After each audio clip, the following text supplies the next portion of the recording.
এটি এখন পর্যাপ্ত। কঠোরভাবে প্রতিরোধে আমরা ইতিমধ্যেই সব ধরনের ব্যবস্থা গ্রহণ করেছি। সেনাবাহিনীর ঘাঁটিতে ফিরে যাওয়ার প্রস্তুতি চলছে।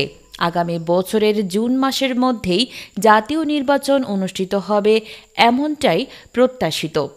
মোহাম্মদ ইউনূসের বিদায়ের দিন যেন গুনে গুনে আসছে। সেনাপ্রধান আর অপেক্ষা করতে রাজি নন।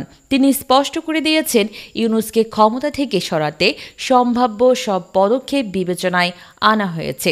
সেনাপ্রধানের এই বক্তব্যের জবাবে কি রাজপথে নামতে চলেছেন ইউনূস? প্রকাশ্যে ভারতকেই দোষারোপ করলেন তিনি।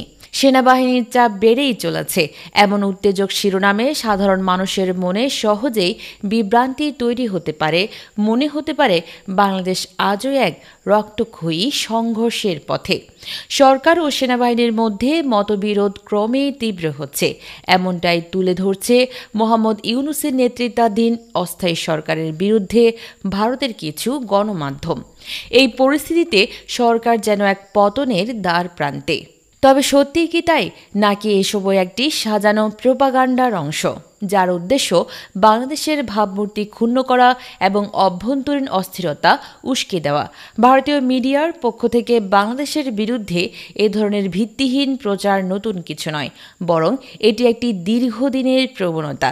বিশেষ করে 2024 সালের 5 আগস্ট, যখন ছাত্র জনতার গণ আন্দোলনের মুখে বাংলাদেশের স্বৈরশাসক প্রধানমন্ত্রী ভারতে পালিয়ে যান, তখন থেকেই ভারত এই পরিবর্তনকে সহজভাবে মেনে নিতে পারেনি। সেই থেকেই নানা বিভ্রান্তিকর সংবাদ ছড়ানোর চেষ্টা চলছে।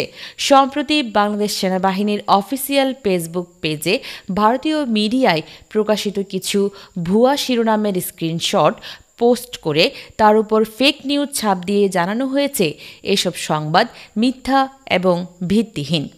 ঢাকার সেনানিবাসে এক সংবাদ সম্মেলনে সেনাবাহিনীর পক্ষ থেকে স্পষ্ট জানানো হয়, সরকার ও সেনাবাহিনীর মধ্যে কোনো রকম দ্বন্দ্ব নেই।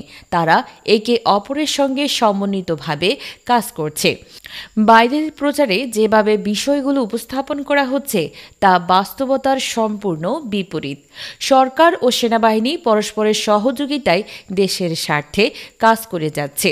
সরকারের নির্দেশনা মেনেই সেনাবাহিনী জাতীয় নিরাপত্তা ও সার্বভৌমত্ব রক্ষায় অটুট রয়েছে এবং আগামীতেও থাকবে।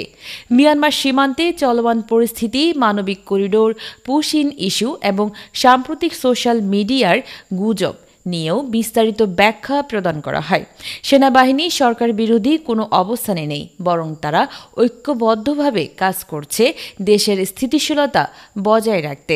সেনাপ্রধান জেনারেল ওয়াকারুজ্জামানের নির্বাচনের সময়সীমা নিয়ে যেসব মন্তব্য ছড়ানো হচ্ছে তার কোনো নির্ভরযোগ্য ভিত্তি নেই।